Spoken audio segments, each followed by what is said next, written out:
permanentemente. Então tem toda a condição, tem a máquina pública a favor dele. Tem tudo organizado para tentar de novo, né, o Palácio do Planalto e conseguir. A pergunta, a provocação é: como é que a oposição pode derrotar Luiz Inácio Lula da Silva? O que a oposição tem que fazer? Que agenda ela tem que apresentar para conseguir convencer o eleitorado de que Lula é uma desgraça para o Brasil? É isso, é a provocação de hoje. Quem puder, responda. Pois é, então eu passo a provocação para nosso querido Rodrigo Constantino. Consta.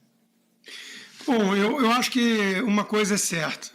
Não podemos subestimar o petismo como força política. É lamentável pensar nisso depois de 14 anos de desgoverno que quase destruíram de vez o Brasil, e fora os escândalos de corrupção do Petrolão, do Mensalão, e agora mais 2 anos e pouco de pura desgraça, estatais voltando a dar prejuízo, populismo com tudo, Brasil no eixo do mal, bajulando tiranias, anão diplomático e por aí vai. Mas tem 25%, grosso modo, talvez 30%, casados com o lulismo. São pessoas que, de alguma maneira, representam as benesses estatais, funcionarismo público, os empresários corruptos e os ideológicos fanáticos. Então, tem ali quase uns 25%, 30% que votam no Lula, não importa o que aconteça, o que vejam, porventura, dele desabonando sua gestão, digamos assim. Lula é um mitomaníaco, né? Ele diz que se sente com 30 anos, ele deve acreditar, né?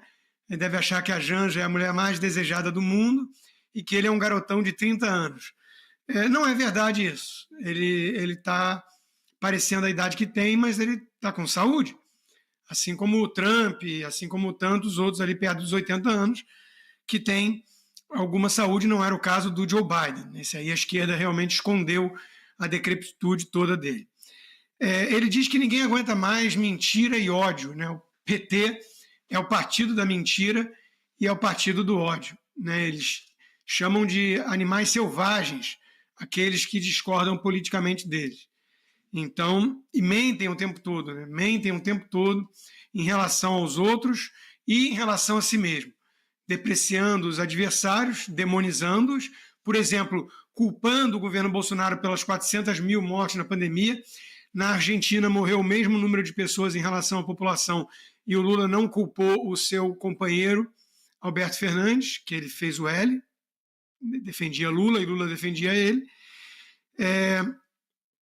O PT é mestre em espalhar caos, dividir, jogar uns contra os outros, né? E acusa os inimigos daquilo que faz. É a cartilha leninista.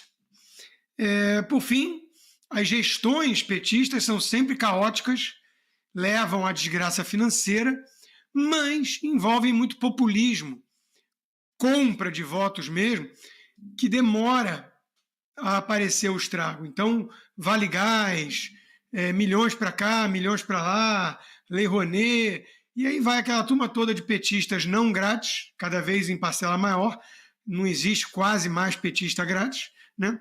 E vão lá defender o indefensável. Mas o problema para o Lula é que a economia começa a cobrar seu preço e a mergulhar.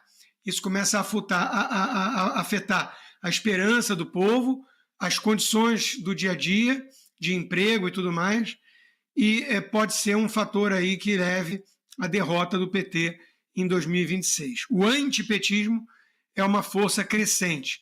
Temos que tomar cuidado, claro, com os antipetistas de fachada. Foi tema da minha coluna da Gazeta do Povo essa semana, né?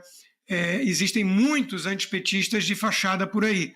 Gente que simula que cansou da polarização, mas cria uma falsa equivalência entre o petismo e o bolsonarismo, e no fundo, se tiverem que decidir mesmo, descem do muro sempre do lado esquerdo, fazendo L e caindo no colo de um petista.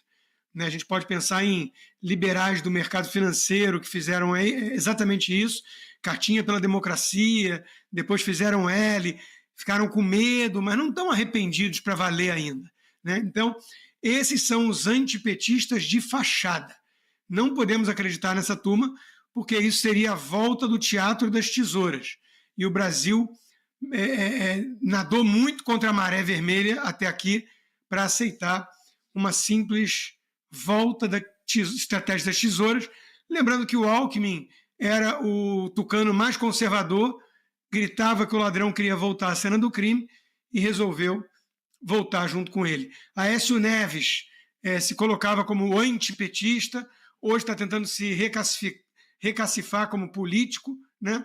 E todo mundo sabe das fitas que ele foi pego, das gravações que ele foi pego com o Joesley Batista. Então, para cima da turma de direita, não vai colar esse discursinho de que tucanos são antipetistas.